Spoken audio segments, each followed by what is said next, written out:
经常目前他没反我要不我们很大，我带我的自己的 computer 来了，不行，不行啊。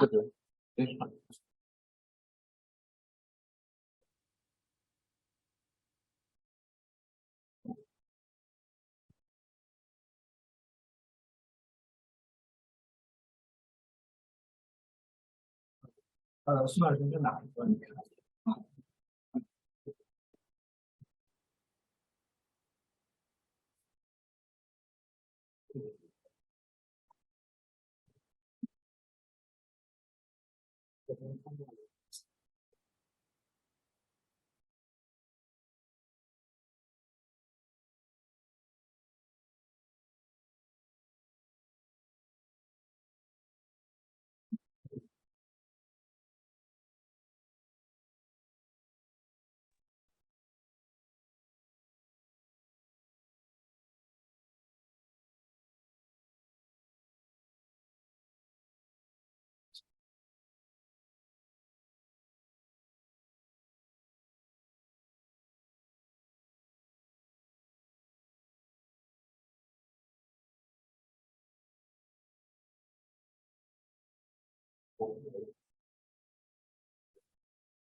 对，它这个可能就是识别不出来了。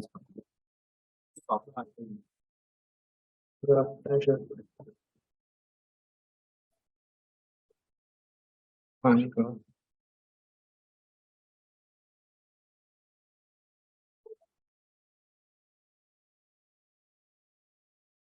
那它这个就识别不出来，我们可能得想点其他办法。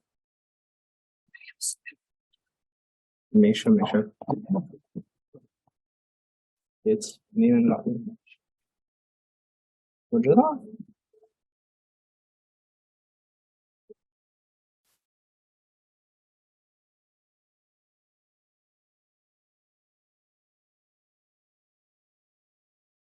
OK。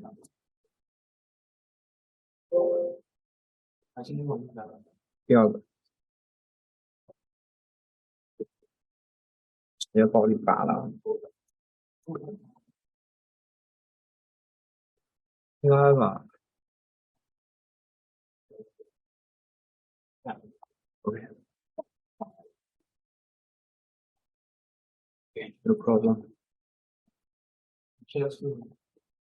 没有啊。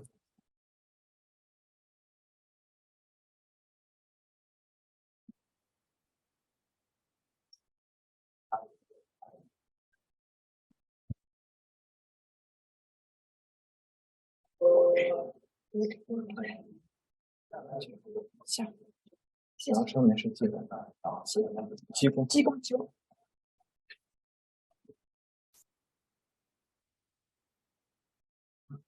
Okay, good afternoon, everyone. We come to the seminar organized by the Department of Sociology, University of Utah, my name is Jiahua. I'm also the professor of the department, and this afternoon, I'm very pleased to invite Professor Neil Dixon this afternoon to give a talk. It's very fascinating talk about the modern society and person tolerance among the issue. And then you can very short introduction about Professor Lee. In finally attending professor, associate professor in Department of Sociology at Utah University. She received her PhD in sociology from the University of Chicago in 2010. She was a postdoctoral fellow at Columbia University, a lecturer at Columbia University and the University of Chicago. She was also a visiting associate professor at Harvard University. Her research area mainly included sociology of religion and political society. Her research result has been published in leading sociology journals such as American Journal of Sociology, Theory and Society, Modern China, Social Compounds, Sociology Research, Sociology Review, and Shanghai Sociology First. This article is very questionable. They have professors in this article to project on Harvard research and the possibility of places. Thank you so much. for very nice introduction position. And first of all, it's very nice to be here. Beautiful campus. And I thank Professor Xu, Professor Qian, and their colleagues for showing us hospitality. I wish we could have more changes for demonstrators in the future. So in today's talk, I'm going to talk about pre-modern empires, especially pre-modern empires in Eurasia and their religious policy for non-state religions.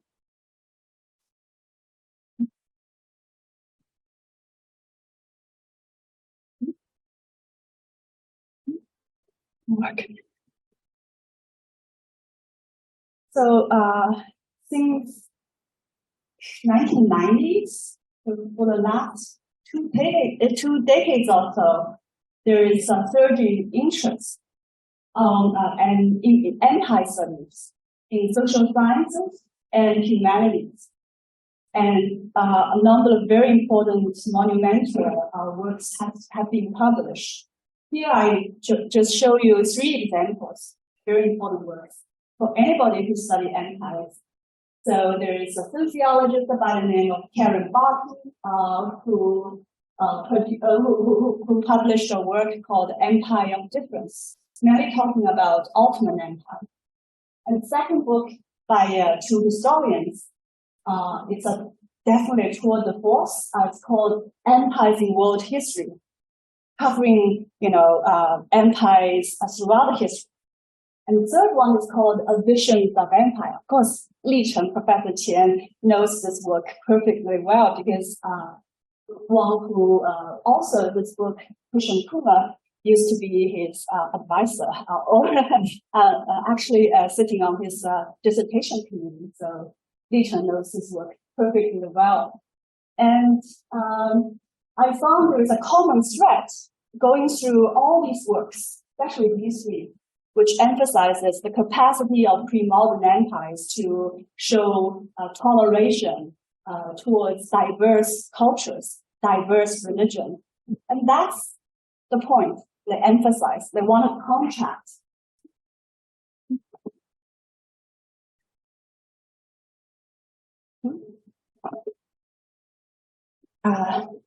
The difference between empires and nation states. Nation state, in their imagination, has very little capacity for cultural differences. But once we look this aspect of pre-modern empires closely, then I found actually there is a huge variation, especially if we focus our attention on their religious policies.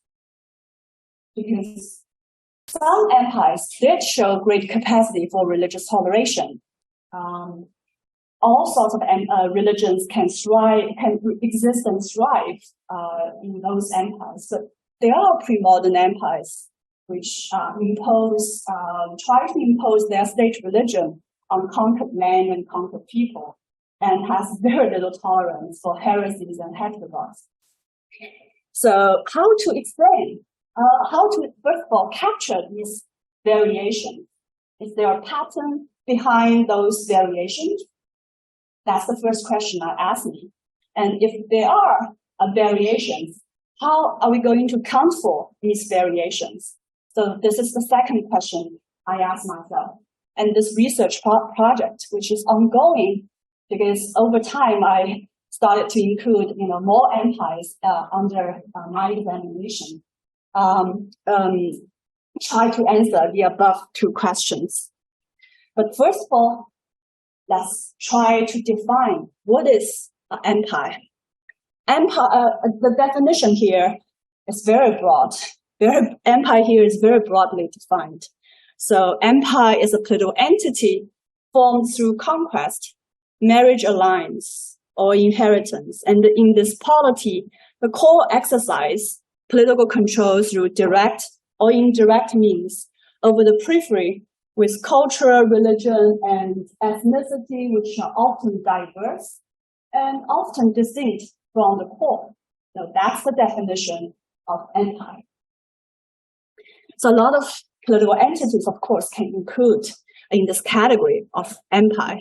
And second, we have also have to define what is religious toleration for this research project. Since I'm primarily look at pre-modern empires, so my definition of religious toleration here primarily refer to the extent to which empire tolerates religions other than the state religion or the religion espoused by the empire. Second point I want to make is regardless of the ruling elite's motive or opinion towards the religion or religious groups, if an empire allows a religion or religious group to exist, it is regarded as an instance of religious toleration. So the emperor or the ruling state do not necessarily adopt a positive view towards that religion or does not necessarily shows awareness of the value of religious toleration of religious diversity. And religious toleration here has nothing to do with the modern ideology of religious liberty, religious freedom, or individual consciousness, individual right of consciousness. Also, by religious toleration, I only examine at state level, so I only look at the state's policy, the empire's policy towards other religious groups. I do not look at the societal level, whether a mainstream society would show toleration towards religious groups at the margin. I also do not look at interreligious interactions, whether a religious group would show toleration towards other religious groups. This is beyond my parameter or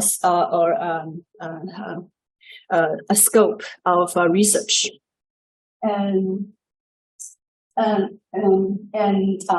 So I have empire defined, I have religious toleration defined, and I have to select cases for my examination.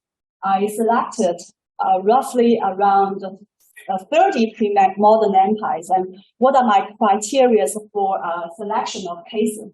I have 3 criteria.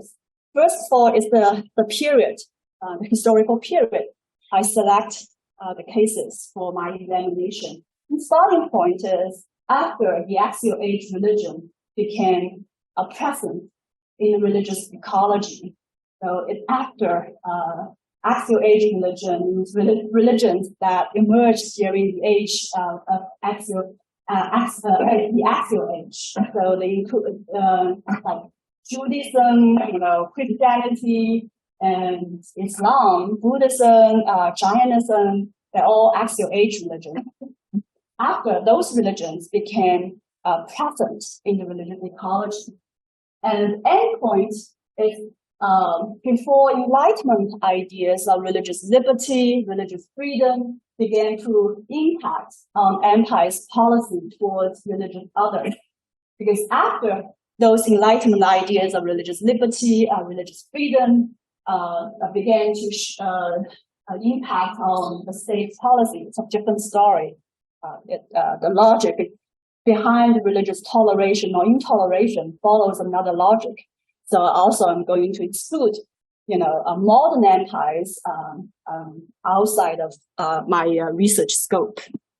The second criteria is these empires I select have to show significant durability or longevity. So for those very short-lived empires like a Macedonia Empire created by Alexander, it's ephemeral, even though it's a mighty empire, but it's so ephemeral. So its religious policy or whatever policy it has does not have the chance to crystallize.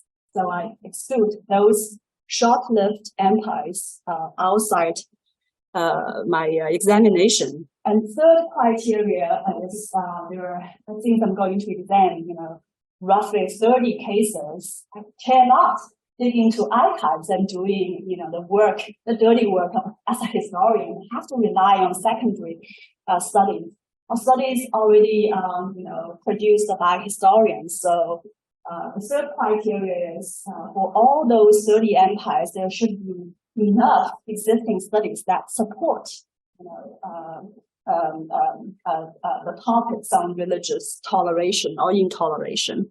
So what are the empires I studied, I included in my research?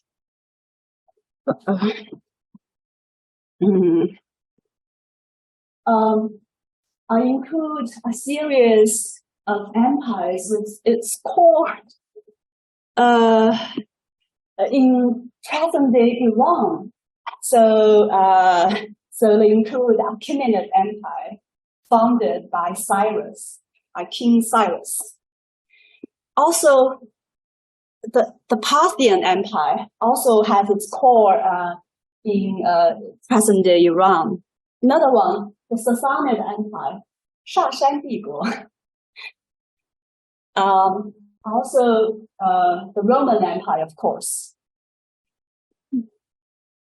And after Roman Empire in the West collapsed under the invasion waves by the Germanic tribes, the Germanic tribes established their empire as well, which is the Holy Roman Empire and Byzantine Empire. These are all maps of the Byzantine Empire, 拜占庭帝国. And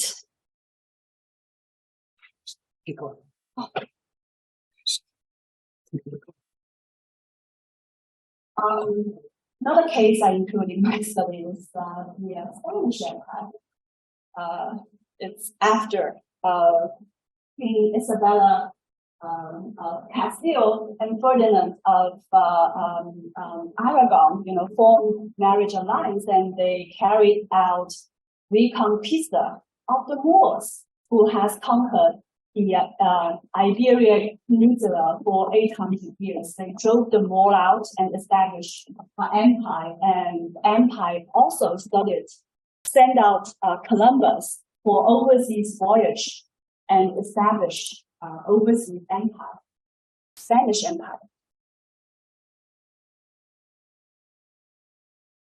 So much. And also I include a series of Islamic empires. So, of course, the first caliphate, the Russian caliphate, and the Umayyad caliphate. And Abbasid caliphate. And Caliphate of Cordoba. I'm going through them very quickly. And another caliphate, which exists at the same time with those two caliphates, which is Fatimid Caliphate with its capital in Cairo, and a series of Islamic empires established by non-Arabs. The Ottoman Empire, the Safavid Empire, and the Mughal Empire.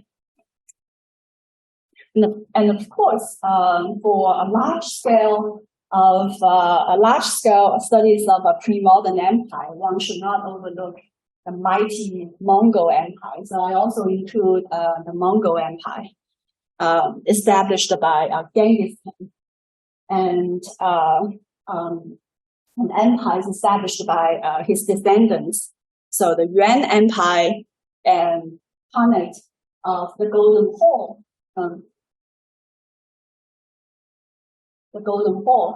and the Chagatai Khanate and the Ilkhanate also in present-day Iran. And I include two Chinese empires, Great Ming and Great Qing. And I also look at empires in Southeast Asia. So they include a series of the Burmese empires, Pagan Empire, Hangzhou Empire, and Khomban Empire. And Ayutthaya Empire, also a Tangut Empire by another name, the Xixia Empire. You may notice they're all Buddhist empires. So these are the cases that fall into my selection of cases, my selected cases. So what I'm going to measure religious toleration or religious intoleration, I came up with 4 measurements. First of all, is the scope of religion that are permitted or not permitted by the imperial state, by the state. And second measurement, I look at extent of accommodation or restriction for those religions permitted by the state. Third measurement, I look at the level of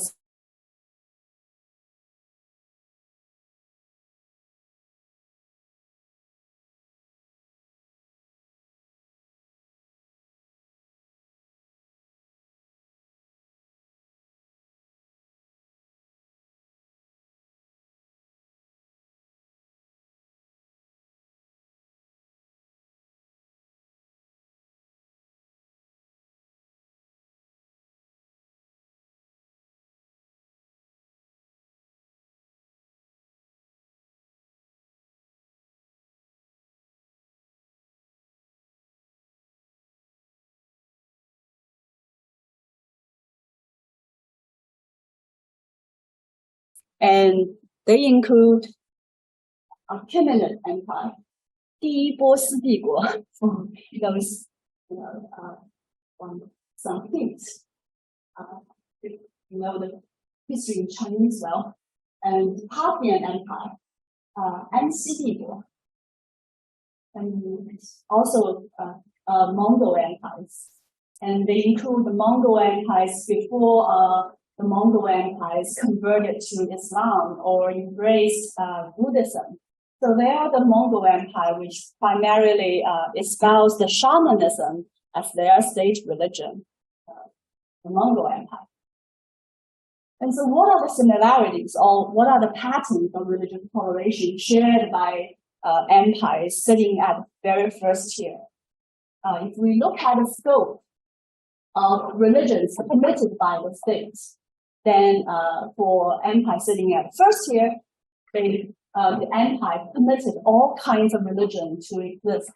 Almost there is no exception. All sorts of religion can exist and thrive under the reign of the emperors. And accommodation level, the second measurement is we look at the level of accommodation or restriction towards permitted religions. And here I find for empires of its first year, the accommodation level is very high. Empires here shows a high degree of religious syncretism and accommodation. I will just show the example of the Mongol Empire. So the Mongol empires, they sponsored all sorts of religions, whether the religion is Christianity, whether the religion is Taoism, Buddhism, Manichaeism, 摩尼教, they're all tolerated and they're all sponsored by the state. And in addition, those religious personnel can enjoy tax exemption from the state. And oftentimes, religious expert would be included in court services. So accommodation level is very high. And of course, there is no forced conversion. So this is the pattern shown by empires of the first tier. And what about the empire of the second tier? The empire of the second tier includes Buddhist empires, primarily Buddhist empires. So they include the Buddhist empires in Southeast Asia, and they include the Tangut Empire, the Shisha Empire. And the pattern is, if we look at the scope of religions permitted by the empires, the empires allowed also different kinds of religions to exist. There is no specifically targeted religions or suppression. So if you look at the scope, then the scope is wide and very broad. And what about accommodation level for the religions permitted by the state? I find interestingly actually the accommodation level is moderate. It's not as high as the first tier. Here, because the Buddhist empires or the monarchs of Buddhist empire, they have a primarily goal, which is establish Buddhist supremacy or establish Buddhist primacy. So they oftentimes would issue bans against the animal killing, against alcohol consumption, trying to promote ethics or values of Buddhism. But these bans sometimes would greatly inconvenience other religions.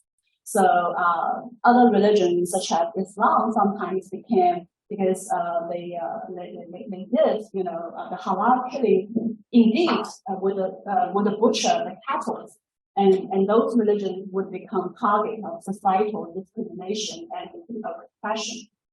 Also, secondly, the active promotion by the Buddhist monarchs would expand the Buddhist influence on one hand, but would lead to the marginalization of other religious groups on the other hand. So the commendation level is moderate. It's not as high as the first tier, but there is no forced conversion, even though the Buddhist monarchs, tried every means possible to promote the influence of Buddhism. Empires on the third tier, they include the Roman Empire. Before its Christianization, before Christianity became the state religion of the Roman Empire, anybody who knows something about the Roman Empire, of course, knows the change of the state religion. So in the year of 380, Roman Emperor Theodosius made Christianity the state religion of the Romans. And Ming and Qing empires here shows very similar patterns of religious toleration as the Roman Empire. What are the patterns? If we look at the scope of religions permitted by the state, then here empires, the Ming and Qing and the pre-Christianized Roman Empire tolerated a wide variety of religions. So there are major exceptions, unlike the first tier and like the second tier. They do not tolerate religious groups that could pose potential political threat to the state, and they do not tolerate religions that contradicted the social mores. And the state sometimes would launch sporadic suppression of those religions, and sometimes the suppression or the persecution can be empire-wide. But overall, they did tolerate a wide variety of religions.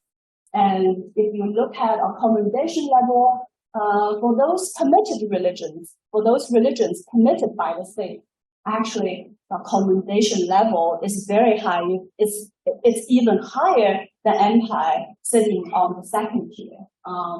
So for example, the Ming and Qing empires, they patronize the different kinds of religions. They patronize the Buddhism, they patronize Taoism. For a time, they even accommodated Christianity until, the incident of a rice controversy. And there is, of course, almost no forced conversion. Fourth tier empires there is only one single case sitting on the fourth tier, which is the Sassanid Empire, 萨珊帝国. So what are the patterns? The Sassanid Empire suppressed the heresy. Sassanid Empire, of course, the state religion of Sassanid Empire is Zoroastrianism, 索罗亚斯德教. It's the state religion of Sassanid Empire, and the Sassanid Empire suppressed heresies and apostasy. But the Sassanid Empire allowed other religions to exist outside its Iranian core. So if you are not Iranian, you can practice your Buddhism. you can practice your Judaism, you can practice your Christianity, as long as you do not cross the boundary, trying to, for example, proselytize among the Iranians, then you cross the line and the state would persecute you. Otherwise, in normal cases, the state would allow all sorts of other religions to exist outside its Iranian core. But the state would persecute the heretics and apostates. And outside its Iranian core, there is a very seldom forced conversion. And for empires sitting on the fifth tier, they are mainly Islamic empires. So all those Islamic empires I mentioned, should fall into this category. And what are the patterns of religious toleration or intoleration? Basically, Islamic empires divided people or conquered people into two groups. One is called the dhimmis. The dhimmis are protected people, and the other is non-dhimmi. The dhimmis 叫做齐民，中文齐民。So what are the dhimmis? The dhimmis are people who practiced monotheism, basically. And so they are not Muslims, but they practice the monotheism. So the Jews and the Christians, they are the dhimmis. Sometimes an Islamic empire would even include the Hindus, in the category of the dhimmis. So for the Mughal Empire, who conquered the Indian subcontinent, they also regarded the Hindus as the dhimmis. And for dhimmis, they only have to pay. They have to pay a special tax called jizya.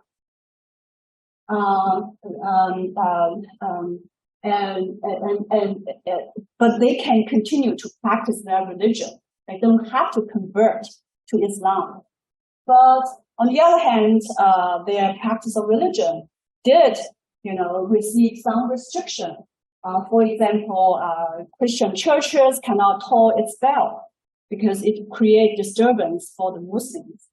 And now Dhimmis cannot proselytize among Muslims, of course. So as long as you keep your religion within your boundary, Dhimmis can continue to practice their religion. But Dhimmis also were at the lower social hierarchy than the Muslims, because they cannot show their social status are higher than the Muslims, and there is a restriction of their political rights. So that's the Dhimmis. But if you are regarded as idolaters, sometimes practitioners of Zoroastrianism are regarded as idolaters, and Buddhists are regarded as idolaters, and of course practitioners of polytheism, 多神教, all regarded as idolaters, and they will be forced to convert to Islam. Like I said, the fate of religious others actually depends on whether you are characterized by the Islamic State as dhimmis or non-dhimmis. So there is forced conversion, but it's mainly targets those non-dhimmis. What about empires on the sixth tier? Mainly a Christian empire. So they include the Roman Empire, after its Christianization, the Holy Roman Empire, and Byzantine Empire. What are the patterns of religious toleration or intoleration? And here we will see that there is only one religion outside Christianity, that were tolerated, were allowed to exist, which is Judaism. Only Judaism will be allowed by Christian empires to exist. But even towards Judaism, there is institutionalized forms of discrimination towards the Jews. And there is a forced conversion, of course, all those non-Jews, in the non-Christian group will be forced to convert. And if you are, even if you are Christian, if you are regarded as a heretic, as followers of heterodoxy, then you are forced to convert to the orthodoxy. You have to follow the right way of salvation. And if you're a pagan, then you are forced to convert to Christianity. Seventh tier, the empires, which shows utmost intoleration for religious others, include two empires. They are the Spanish Empire and Safavid Empire. Here, the state only allowed one religion to exist, which is the state religion. So Spanish Empire, state religion, of course, is solid. All other religious groups, including Islam, including Judaism, will be suppressed. And Safavid Empire, its state religion is the proper Shiism, and which is a particular movement among Shiism, and all other religions. Even if you are a practitioner of a Sunni Muslim, of Sunni Islam, you will be suppressed. You will be forced to convert to Shiism. So these are the patterns. Let me summarize. So 30 empires and 4 measurements. And I classify the 30 empires into 7 tiers, which from the 1st tier to the 7th tier, they showed decreasing degree of religious toleration. And for the 1st tier, the scope of religions permitted by the state is very broad. And from 1st tier to the 7th tier, you will actually, observe the scope of religions permitted by a state decreased. And if we look at the second measurement, which is accommodation or restriction of the permitted religions, then from the 1st tier to the 7th tier, you can observe the level of accommodation level decrease, and the restriction, on the other hand, increase from 1st tier to the 7th tier. But of course, like I said, there is a little bit exception, which is between between the second tier and the 3rd tier. The 2nd tier are Buddhist empires, but if we look at their accommodation level and compare it with the accommodation level of the 3rd tier, which is Roman Empire before Christianization and Yuan and Qing Empire, you actually find the 3rd tier of empires showed higher degree of accommodation. But between the 2 tiers, you actually will find, the scope of permitted religions decrease from the 2nd tier to the 3rd tier. Also, the 3rd tier would often employ violence towards non-permitted religion. So,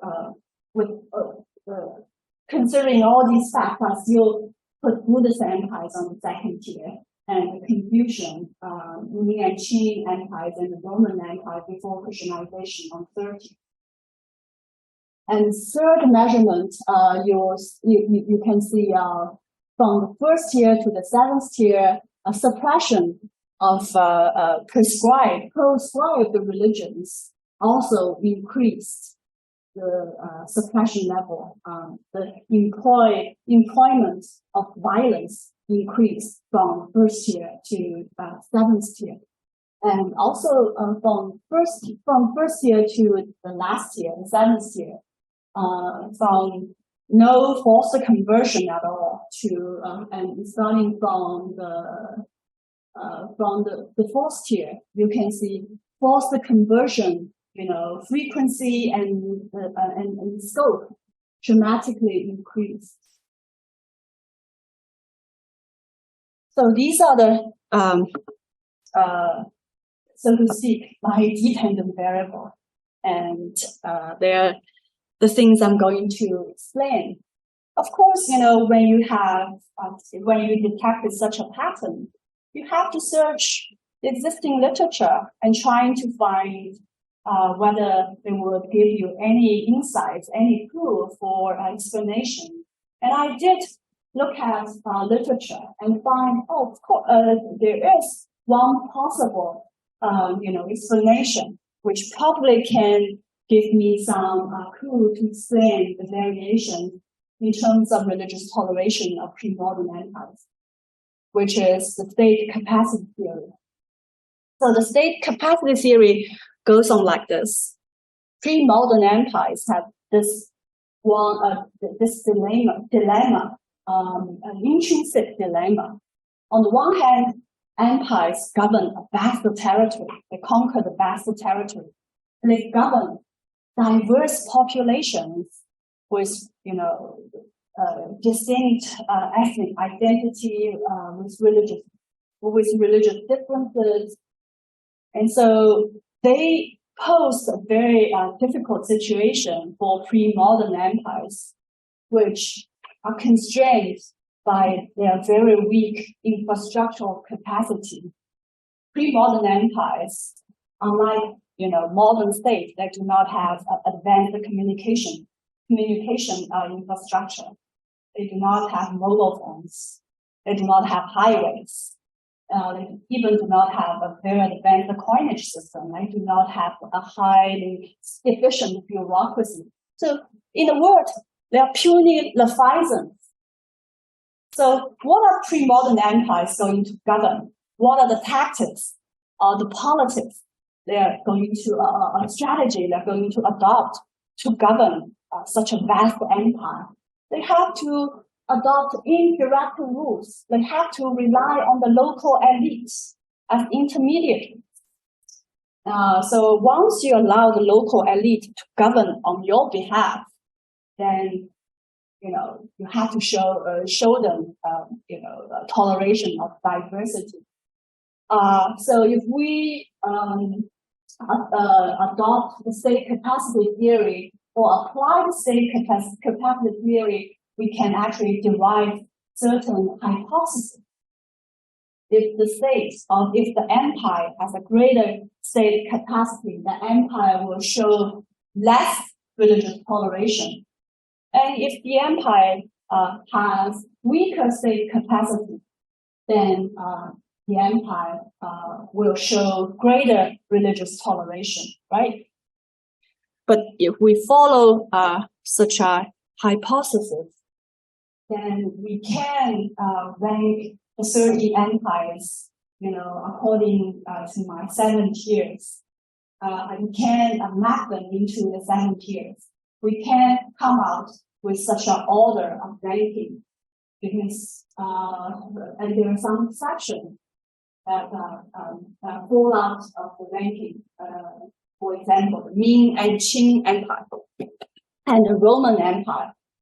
Anyone who are familiar with basic history of empires will have to admit Ming and Qing Empire and the Roman Empire, among all pre-modern empires, there are those empires with outstanding state capacity in terms of its military power, in terms of the Ming and Qing especially have a vast bureaucracy. And the Roman Empire has a very advanced, infrastructural communication system. They have their highways. The Romans are very good at building highways. They are empires with a greater state capacity. So according to state capacity theory, they should show very little religious toleration, right? But as we just showed, Ming and Qing Empire and the Roman Empire actually sitting on the 3rd tier in terms of religious toleration. They are among the highest. So definitely we can,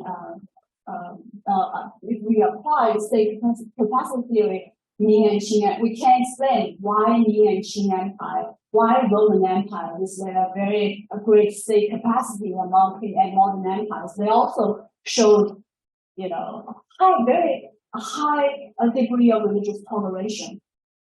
And we also cannot explain, if we are not state capacity theory, we can't explain why Safavid Empire and why Holy Roman Empire showed such a high degree of religious intoleration. Like I said, I just showed Safavid Empire is religiously is one of the most religious intolerant. And Holy Roman Empire too shows a very high degree of religious toleration, but their empires with very weak state capacity. Anybody who knows a little bit about these two empires will have to admit, they're the empires with very weak state capacity. So we cannot explain the ranking of Safavid Empire and Holy Roman Empire. So I can give you example one after another to show you that state capacity theory wouldn't work. So I have to propose my alternative theory. My alternative theory put emphasis on ideology of the state. Ideology, especially the kind of state religion espoused by the pre-modern empire. And we have to look at the nature of the state religion or the state ideology endorsed, espoused by empires. Here I follow the predecessors of Weber. So Max Weber, the Switchman method, regarded culture or a world religion, as a switchman. They can divert civilizations into different tracks. Or Michael Mann's track layer theory, which basically sees axial age religions that track layers diverting different civilizations, different empires, different states into different tracks. They're very similar. Max Weber and Michael Mann, the same. And John Hall sees the amalgamation or the lines of political power and ideological power or states actually shaping the patterns of economic development of the pre-modern empires. And Dingxin Fukong, Confucian legalist state, also emphasizes in its the chapter of introduction, emphasis the amalgamation of political power, the states and ideological power are the most important alliance, and this alliance would also shape the dynamic of historical development. So I followed these predecessors and look at the amalgamation of empires and their ideology, which is their state religion, and I look at the nature of the state religion endorsed by the empires. Of course, if we try to examine the nature of state religion, then one paradigm immediately will occur to us, which is the binary opposition between monotheism and polytheism, 一神教和多神教的区别。Hume and Gibbon, are the two primary example, the authors thinkers I can think of who sort of advocate such a binary opposition. So according to this, theory, then a monotheistic religion is by its nature religiously intolerant because there's only one God, right? All other gods are false. So there's very little capacity for monotheism to show a religious toleration. And polytheism, you have multiple gods. You have many gods. So every god governs different territories. Every god has its so-called division of labor. If you introduce more gods into the pantheon, then there are several strategies you can adopt you can let those new gods to govern new territory, to oversee a new domain, or you actually can merge gods with similar function into one god. That's really practice of religious syncretism. So Hume and Gibbon, they would argue polytheistic religion by nature are religiously tolerant. I do see, values of this argument, but if I apply the monotheism and the polytheism opposition, then I find, I actually cannot classify Buddhism as a monotheistic religion or polytheistic religion. What about Confucianism? Confucianism also cannot be easily classified as a monotheistic religion or polytheistic religion. So I have to, on their shoulders, to come up with a new classifying scheme. And the new classifying scheme, or the new way to look at the nature of state religion, is this. So I look at the nature of state religion by examining two dimensions. One dimension is the degree of zero-sumness. By zero-sum, I mean the practice of zero-sum. I mean whether a religion would regard itself as the only truth. The only way to salvation. All other religions are false, evil, deviant, acts of devil, idolatry. And if it perceives itself as the only truth, then it's a very zero-sum religion. So one dimension is zero-sum. And the other dimension is evangelicalness. Evangelicalness is whether the religion has its drive to promote its religion and try to proselytize among the religious others. So by these two dimensions, I can classify the state religion of the pre-modern empires into four categories. So the first category is non-zero-sum, non-evangelical religion and polytheistic religion, such as the polytheistic religion practiced by the Romans and the shamanism practiced by the Mongols. And Confucianism, practiced by the Ming and Qing, they're non-zero-sum and non-evangelical. So for empires which adopt non-zero-sum, non-evangelical state religion as its state religion, then the empire would be inclined to tolerate all sorts of religions. And will show, a high degree of incorporation or commendation to religious others. And the second category is zero-sum and non-evangelical religion, which is Zoroastrianism. A good example is Zoroastrianism. Zoroastrianism did regard itself as the only truth, and all other religions as false. But Zoroastrianism only, would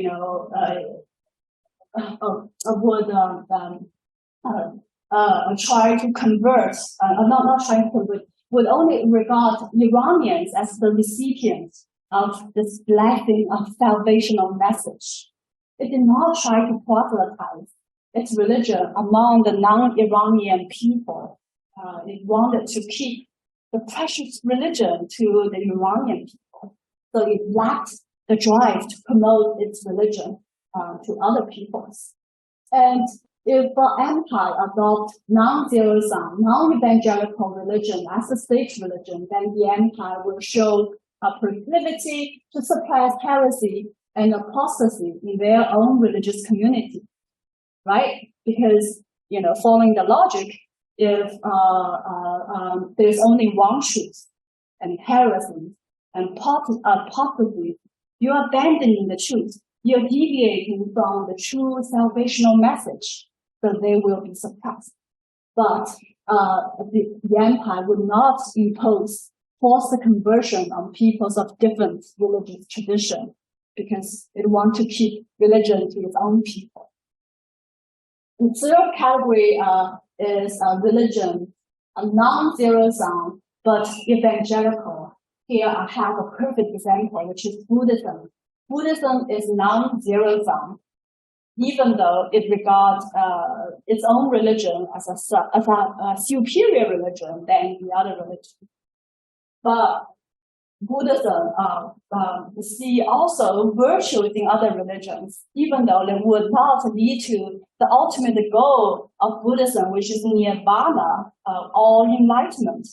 But they do have their own virtues, and they probably will help, people to accumulate good merits and let them take a rebirth in higher realm, like 天道 or 人道, right? So,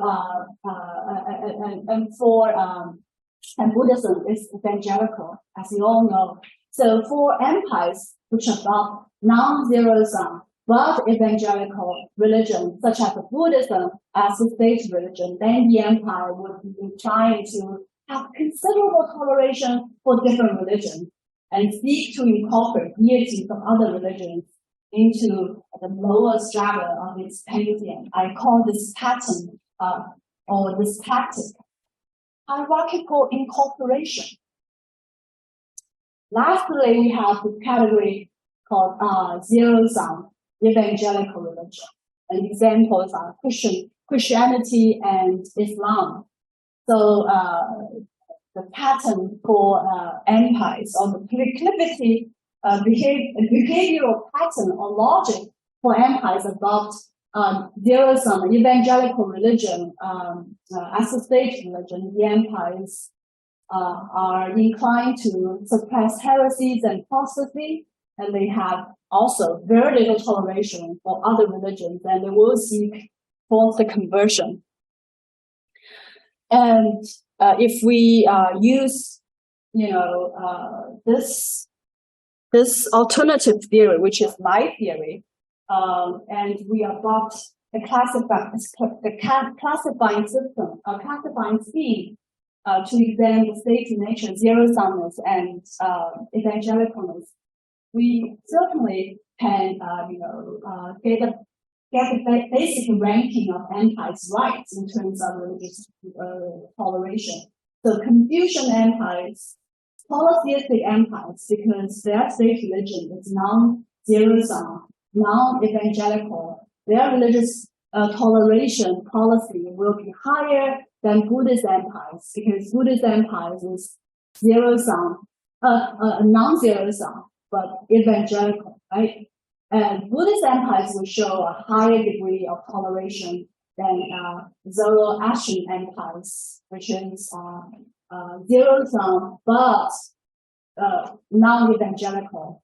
And Zoroastrian empires will show a higher degree of religious toleration than zero-sum, non-evangelical empires, which are Christian empires and Islamic empires.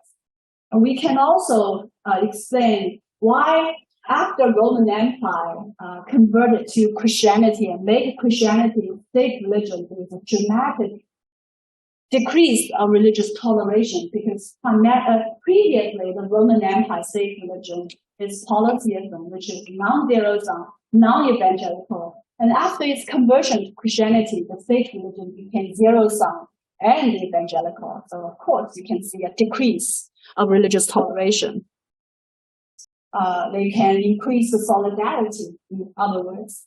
They can expand the state's sphere of influence even beyond the reach of military and political power. And the religious expert, the clergy, can also conveniently be used as experts for governance, or used as bureaucrats. So the states attracted by world religions, so they formed alliances with world religions. But once the relationship became crystallized, then states will be kidnapped or will be constrained by the nature of their state religion. If the state religion, by some coincidence, is zero-sum and evangelical, then the states lack freedom or lack flexibility to show religious toleration towards religious others, even though showing religious toleration sometimes can be a wiser, decision. They are kidnapped by their own ideology. Some further reflections, and then I will end my talk. I just wanted to say it's a paradox, because if you look at the modern, ideologies or modern ideas of religious toleration and liberty, they actually were born in the land of a religious intoleration. They were born in the Christian land, because in the Christian land in Europe, after the Protestant Reformation, different states, some adopted Protestantism as their state religion. Others adopted Catholicism as their state religion. They all follow zero-sum and evangelical logic. So they came into huge conflict.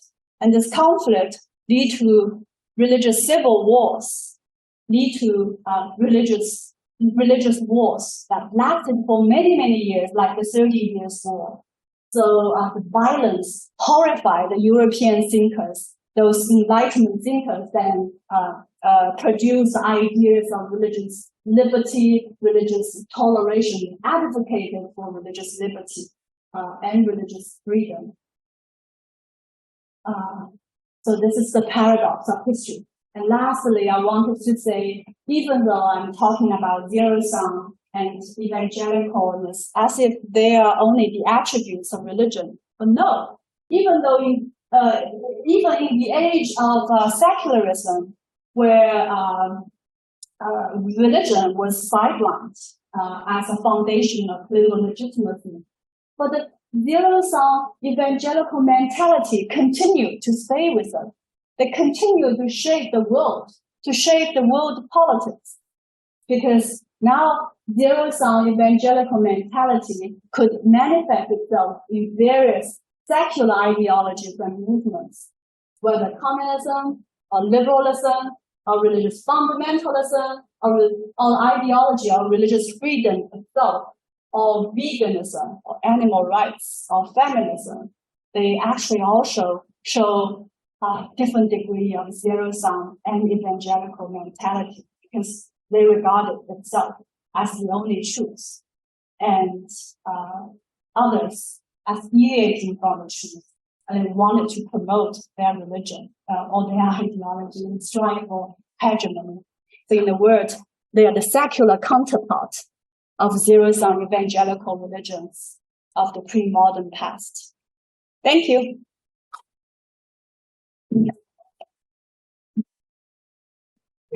Thank you very much for this presentation talking about how the pre-modern empire tolerated the issues and the outbreak of a much central role in civil lesson.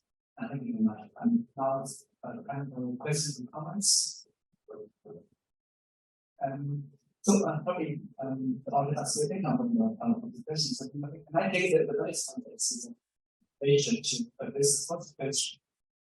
So the data is based on pre-modern empire. I wonder to what extent the ideology still play the most important role nowadays, like in modern society. Like in China, we also Singapore took the past century also have different kind of policies towards different religions. So I wonder this ideology still play the most important role nowadays. Thank you. Because all those names or empires frightened people in the audience. But I hopefully guys, you can follow my basic logic. But to answer Professor Xu's wonderful question, modern empires. Yeah, the modern empires are a different story, because modern empires, from 18th century, and on, they are influenced by ideology of the Enlightenment, which is religious freedom and religious liberty. But here the story became complicated.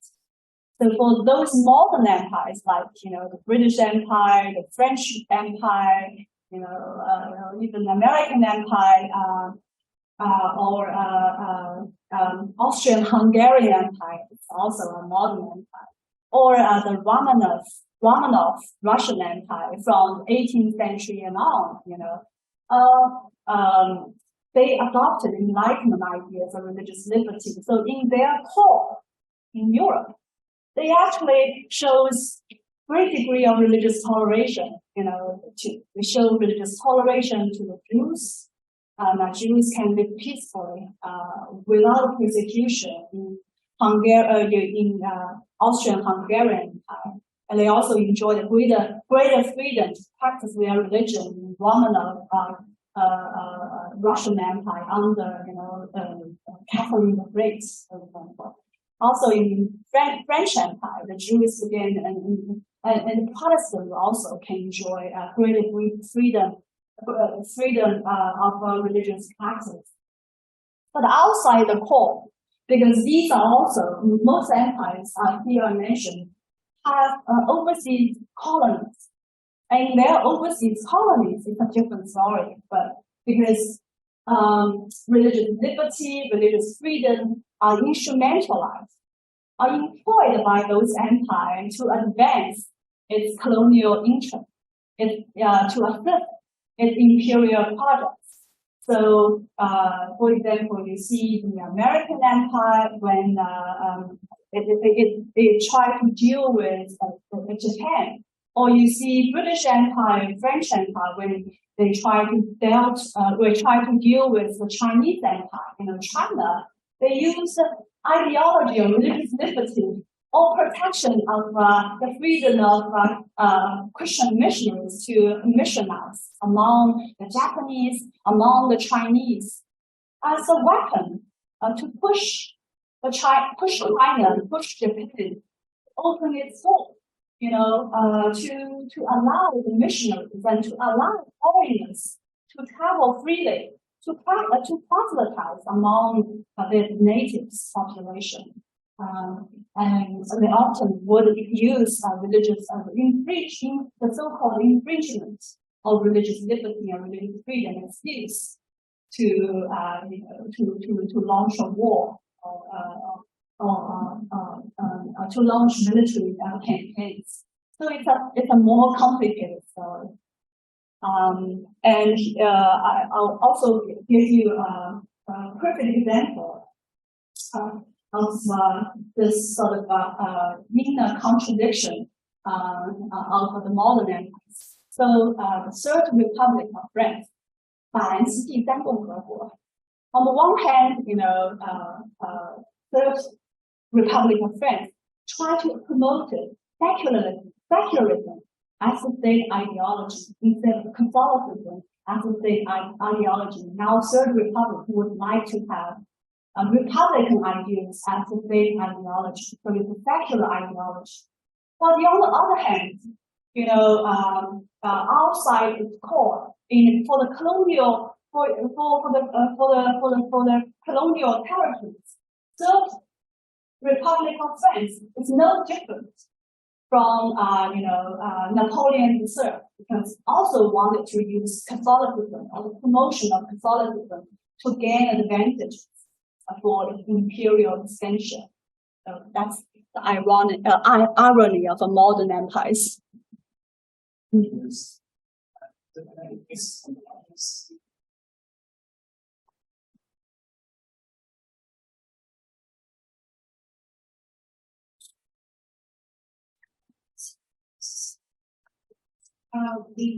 The state complex theory, because said if a state complex is weaker, it will have more tolerance to other religions, because I see that it can't control the religious in your state. But if is that how these kind of country they sponsor different kinds of things to maybe build temples.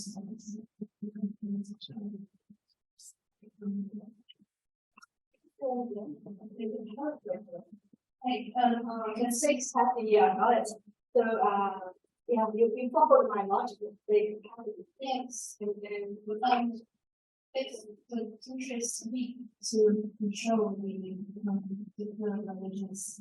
How could this usually also support or give sponsor to different kind of religions to build? Okay. Yeah. Yeah. Suppression is a different story because suppression for weak states can have really bad consequences, right? Okay. So bad consequence inimical to the rule of the state or the stability of the state's rule. If the state is weak and it's suppressing religion, it can lead to religious rebellion, even religious wars. So it's not good to the rule of the state. But the state is strong enough, to show some generosity towards different religions. Like, I will exempt your tax. And I will use some grounds, in my court. This can be easily done. Suppression is a different story. Suppression will have bad consequences. Can I answer the story? This is your question. So, yeah, because to suppress a religion or to suppress a population, you do need to have powerful military. You do need to build roads, and you do need the cooperation of the people because you're going to tax them. So you need a lot of logistics in order to launch campaigns to suppress those religious rebellions or religious others militarily. But to its patience to give sponsorship can be easily done. It's just sometimes it can be done symbolically. It's very easily done. Thank you. You're welcome. It's a question about the box. Okay.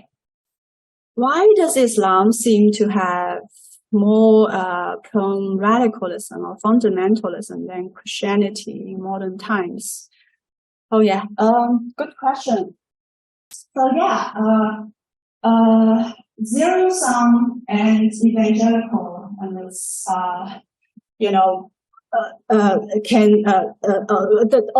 the nature of religion, even though zero sum, the degree of a zero sumness and the degree of evangelicalness is very much core to the religion's own identity, to very much core to the way religion perceives itself, and very much core to the way religion sees itself, vis-a-vis other religions.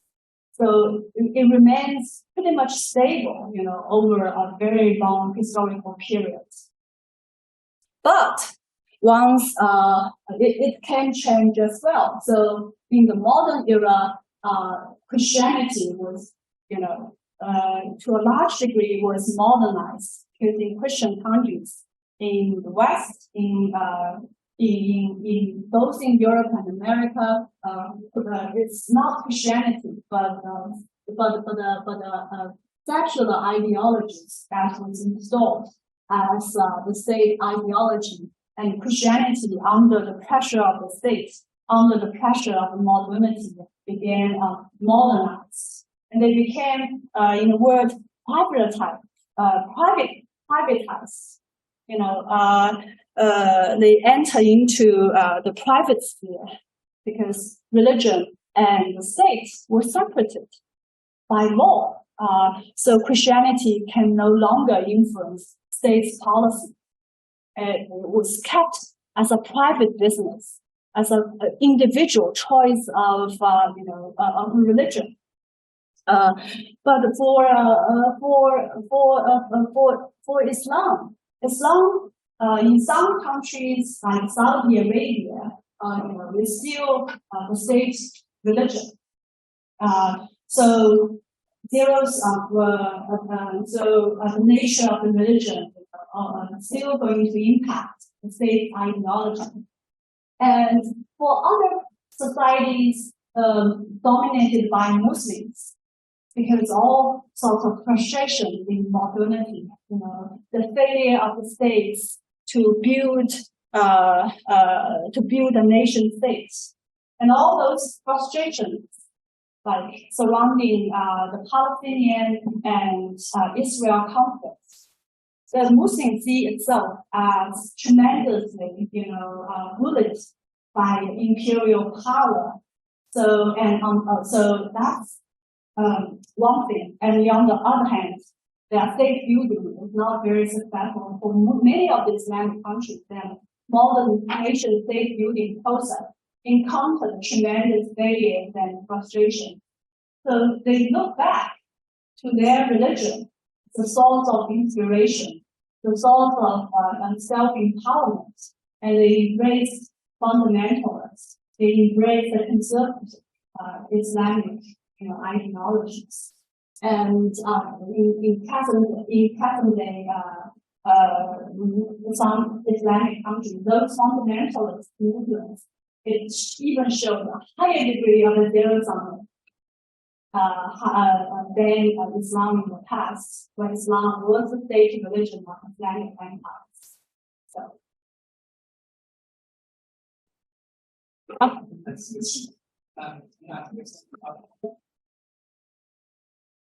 Thank you for the very inspirational talk, really.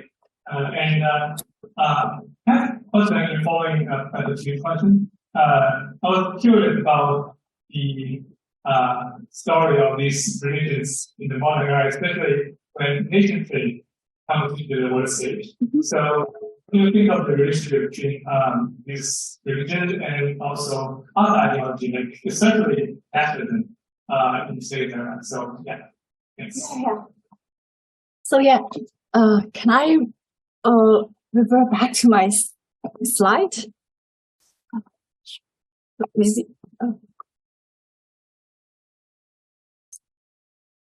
The last slide. Oh, yeah. So the last one, I said, even though zero-sum evangelical religion seems to something of the past, no, actually, because zero-sum evangelical mentality continue to haunt us, and they manifest themselves in modern forms of secular ideologies. Nationalism shows a degree of very high degree of zero-sum. And other ideologies, as I showed them here, shows even not just zero-sum, but also evangelical. So, I just wanted to say, the ideology of nationalism or the modern form of a nation state actually are imports from the West. It's actually their imports from Europe, right? But they became, dominant state form, and it became the dominant ideology accepted by non-Western countries. So I would say, previously, we don't have such ideology of nationalism. Our form is empire. Empire still shows, a great capacity for toleration.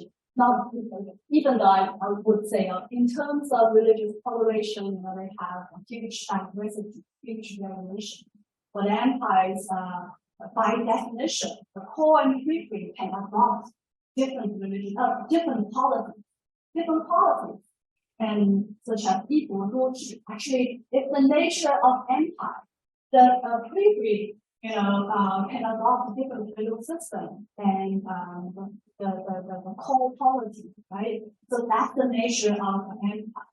But since we now almost, subscribe to the governing logic of a nation state will see itself only one logic of government, only one set of policies, can prevail in its territory, and we lost, the kind of flexibility of modern empire. I see it as a challenge.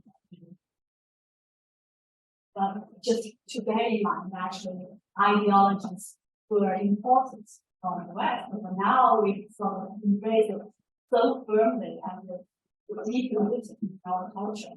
But that's a challenge. Okay, thank you. Okay, question about this.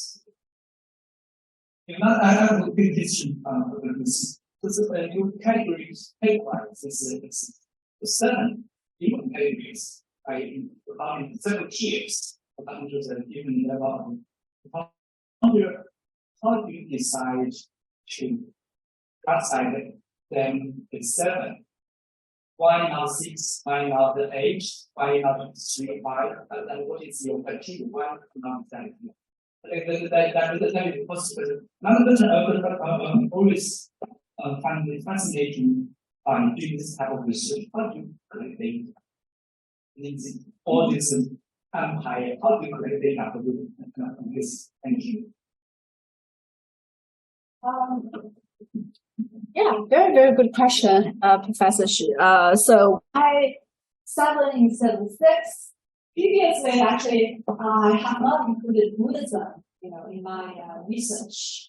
The paper I published only shows 6 tier, the Chinese publication, and the Chinese journal article. This is a longer article. It did show the difference between Islamic Empire and Christian Empire, and also shows within Islamic Empire, within Christian Empire, actually there are variations. So the Chinese for the Chinese publication shows 5th tier, and for my even shorter English publication, which is included in a book, edited book volume, it shows 5 tiers because the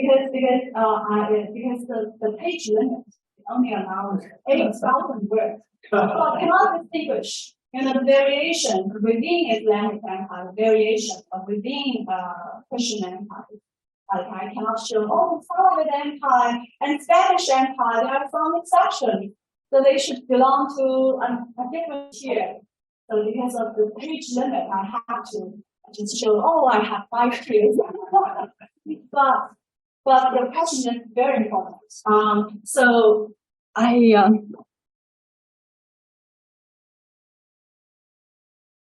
as you can see here, why I divide them into 7 tiers? Because actually, in terms of the measurement,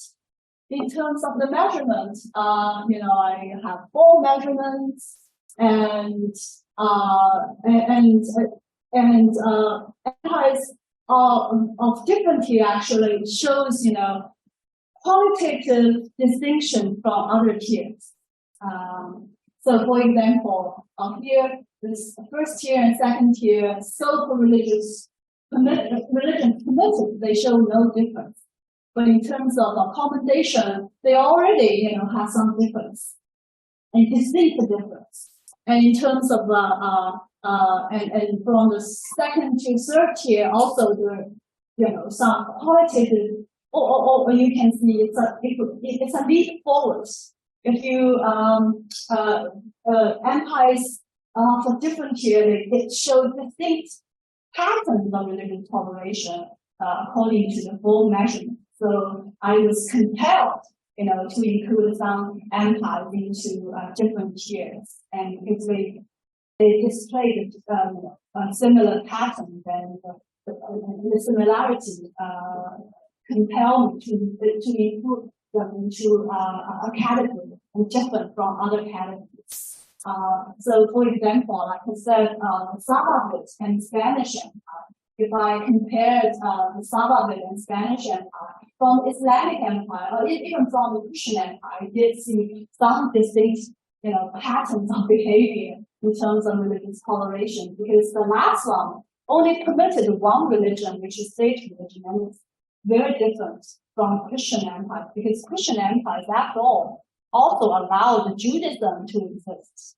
And Islamic empire allowed, dhimmis to practice, their religion. So you actually can see, a qualitative difference, not just quantitative difference. That's why, divide them into 7 tiers. The data, how do I collect the data? Yes, each case, it's a very complicated story. You have to really sort of understand the basic, history of the life, the life of mankind. You have to really sort of delve into the history of mankind. So I spend enormous time, to try to get some in-depth knowledge of all those empires. So if I want to contextualize my findings. But like I said, since I wanted to see the forest, or the tree, instead of seeing the leaf, I wanted to get a big picture. So I decided I have to, so I can have many cases as possible. But once I selected the 30 empires, of course I cannot do research by myself and check my own data, primary data. I have to rely on those historians, what the historian told me. So I said one criteria, I selected cases to see whether there's a body of literature shows historians, they form the sort of consensus about the pattern of religious policy regarding one empire, and whether there is plenty of secondary sources regarding the religious policy of that empire. And only when that criteria can exist, then I will select that empire, which might lead to the body of research. But yeah, I rely on secondary by those excellent historians. Okay. Thanks,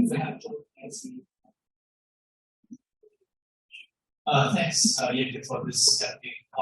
And I really admire this classification, also the 2x2 building of typology. And I think this is one of the follow-up questions we can ask. So, how to collect data.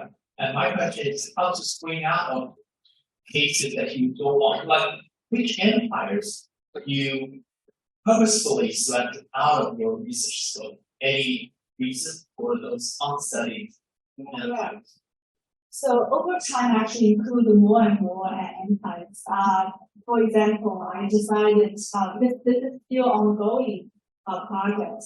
Even though I already published 2 articles, but I decided I'm going to write a book, and I started to research into those empires founded by the Berbers in North Africa. I decided maybe I should look at empires in Africa as well, and those empires built by the Berbers, in North Africa, actually Islamic empires. So I decided I should look at I'm a rabbit. And I decided, Russian Empire, even though, like I said, Russian Empire is in the second, this Catherine II, you can regard her as a monarchy of enlightenment. She's a friend of his name, French philosopher. Voltaire. So she was influenced by enlightenment ideas, the religious freedom. But I decided the Romanov Russian, actually, before enlightenment ideas began to take root, I also can include it as a case of Christian empire. So actually, over time, I try to expand, and include more empires. So one of the cases so inconveniently, inconvenient. I can tell you, yes, not. So why among all Chinese empires, I can select, I only select the Ming and Qing? Why? Because not because Tang is religiously intolerant. Actually, I can perfectly use Tang as a good example of Chinese empire to show religious toleration. Because actually, if you compare Tang with Ming and Qing, Tang was even ranked higher than Ming and Qing in terms of religious toleration. But I decided for my purpose, if I can show even Ming and Qing empire for their more narrow-minded, Confucian ideology, they still were able to show a high degree of religious toleration. I can sort of prove the point that Confucianism, being a non-zero sum, non-evangelical religion, ideology actually have a great, enormous capacity for religious toleration. I just wanted to, show even me and Qing, and even they, being more narrow-minded than Tang, can show the toleration. But for the book, perhaps I will still include the Tang in my cases. Thank you for the wonderful question. Thank you very much, Mrs. Chen, for your fascinating talk. So I have one question. So I think you have each now as a homogeneous or holistic case, right? Each empire, and I'm quite curious about if you consider or how do you consider the variations of diversity in your empire? Very, very good question. Actually, I sort of I preempted this question because so many people ask me variations within empire. So I prepared a slide actually. So I did give some systematic thought to this question. It's a long question. Of course, I noticed there are variations over time, even within an empire, and I classify the changes, of variations over time of the empire into of two types: changes not big enough, still within the parameter, the attributes of that tier, and also changes that will allow empire to move into another tier. And for changes of the latter type, the second type, like I just showed it to you guys, the Roman Empire, when Theodosius endorsed Christianity became the state religion. That's a change of enormous scale. That's a qualitative jump from the previous polytheistic Roman Empire. So it has to be included. I have to divide the Roman Empire into two parts: the pre-Christianized Roman Empire and Christianized Roman Empire.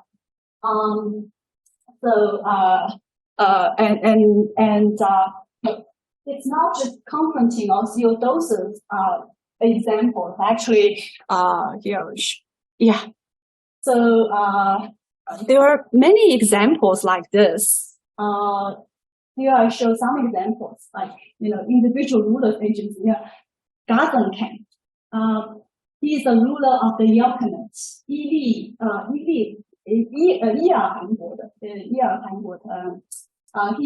is a ruler or emperor he is a Khan of the Yelkanate.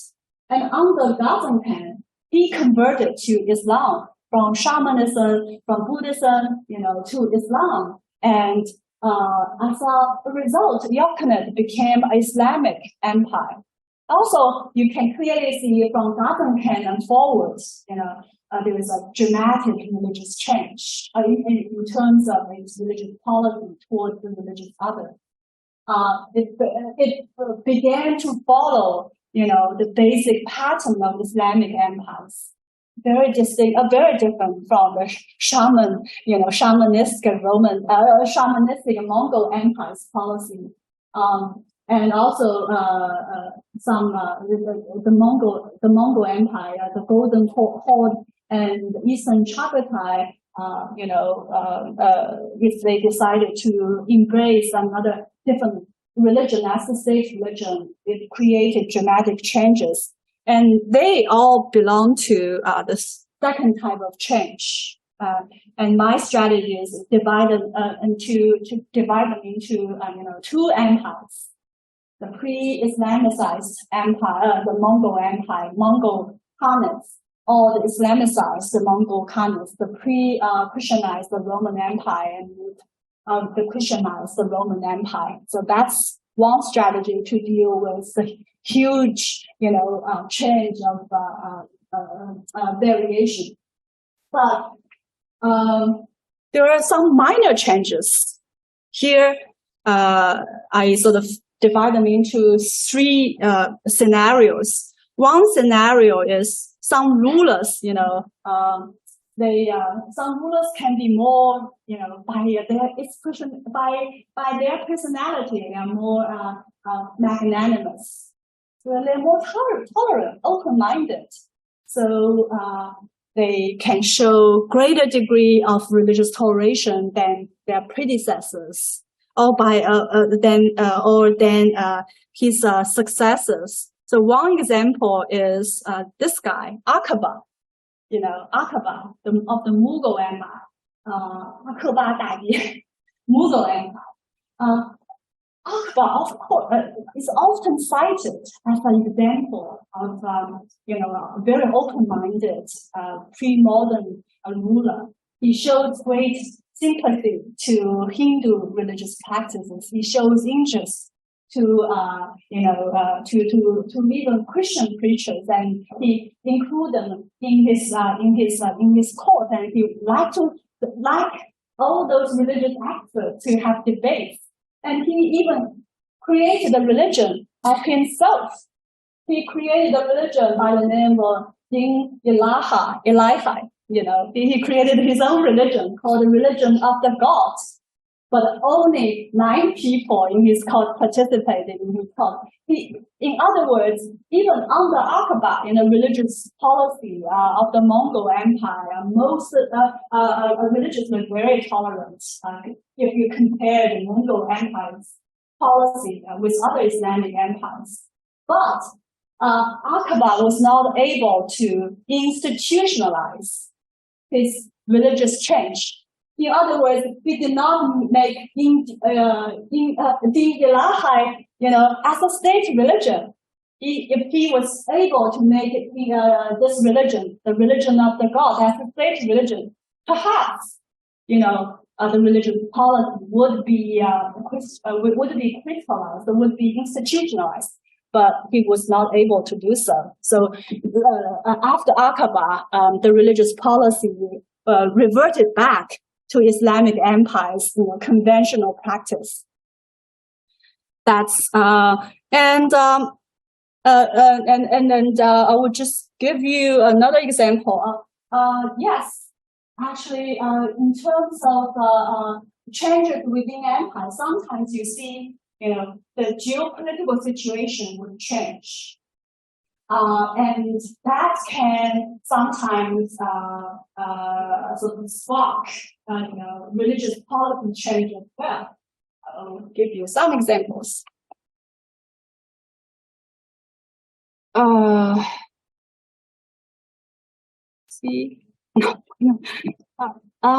Last one. Yes. So yeah. For example, when some geopolitical situation changed, like just because of time constraint, I will just give you a few examples, like Sassanid Empire. Sassanid Empire previously, the Sassanid Empire was arch enemy of the Roman Empire. 2 empires back to back, often fight wars with each other. So they are arch enemies. And the Sassanid Empire used to welcome Christian refugees from the Roman Empire when Roman Empire persecuted Christians. it welcomed refugees to settle down in the Sassanid Empire. But after Constantine, endorsed Christianity, shows toleration to Christianity, the Sassanid Empire feared those Christians, they might become the fifth column of the Roman Empire. And that can pose a tremendous danger to the stability of the Sassanid Empire. So from that point on, the Sassanid Empire began to persecute or suppress Christian immigrants, refugees. So there are some examples like this. But for those geopolitical crises triggered variations or changes in religious policy, they often are more, short-lived. Once the geopolitical crisis disappeared, the policy was reverted back, and they only targeted at those religious groups that pose as geopolitical threats, seen as the first column, of the enemy states. And it was not generate comprehensive across the board changes. So that's basically the answer. Sorry, the follow-up question. So I think you can pay attention to the changes variation over the time. But how about the regional variations? For example, secondly, contemporary Chinese emperor, I think Florence was Muslim in Xinjiang versus Muslim in or maybe Shanghai. I think that's quite different. So the regional diversity or variance in the same time over the time.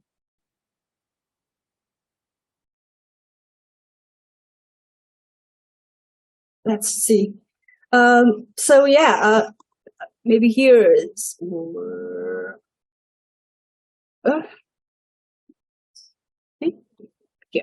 So but this can sort of, still be described as coherence with the empire's overall religious policy. Once certain religious groups would pose the potential political threat, then the empire would suppress it. But for Muslims of other regions, as long as they do not pose as a political threat, it's okay. It's pretty coherent with the empire overall. Okay, thank you very much. I think it was we have lots of interesting discussion. Thank you, Professor Chen, for the funding for the audience, both offline and online audience question information. We're looking forward to bringing you back soon. Also, we're looking forward to audience to participate in our future seminars attended in China Society in the Hong Kong. Thank you very much. Thank you.